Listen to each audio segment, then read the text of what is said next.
Hello বন্ধুরা, কেমন আছো? আশা করি সবাই ভালো থাকবে। আমিও ভালো আছি।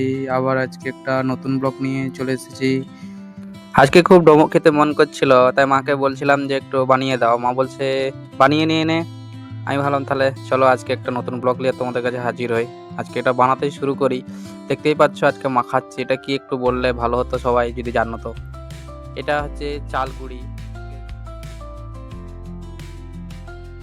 আজকের এই ভিডিওটা সম্পূর্ণ কিন্তু রেসিপি নিয়েই, কিভাবে এই জিনিসটা বানাচ্ছি এবং কি কি উপকরণ লাগছে তোমরা দেখতেই থাকো, দিতে থাকবো একটা একটা, কিভাবে বানাবো সব কিছুই বলছি। দেখতেই পাচ্ছ এখন মাখাচ্ছি, আর একটু হলেই কমপ্লিট হয়ে যাবে। এটা নারকেলের পুর দিয়ে ভর্তি করব, দেখতে পারবে।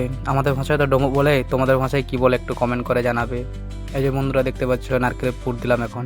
এই যে জানি না কত সুন্দর হবে কি হবে না, বাট সুন্দর করতে পারছি না, কিন্তু খাওয়ার মতন উপযোগী হচ্ছে। দেখতেই পাচ্ছ বন্ধুরা, এই যে কত সুন্দর করে বানানো হয়ে গেছে, দেখতে পাচ্ছ।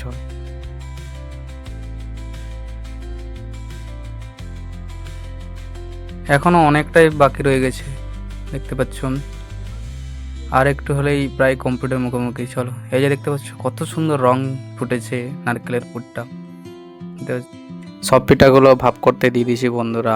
এই যে ভাপ বেরোচ্ছে, সেদ্ধ হচ্ছে অলরেডি। দেখতে পাচ্ছ কত সুন্দর দেখাচ্ছে, মনে হচ্ছে খেতেই মন করবে। কারা কারা খেতে ভালোবাসো একটু জানাবে। চলো বন্ধুরা, আজকের ব্লগটা এই পর্যন্তই শেষ করলাম। যদি ভালো লেগে থাকে এরকম ব্লগ, তাহলে লাইক করে পাশে থাকবেন এবং শেয়ার করবেন, সাবস্ক্রাইব করবে।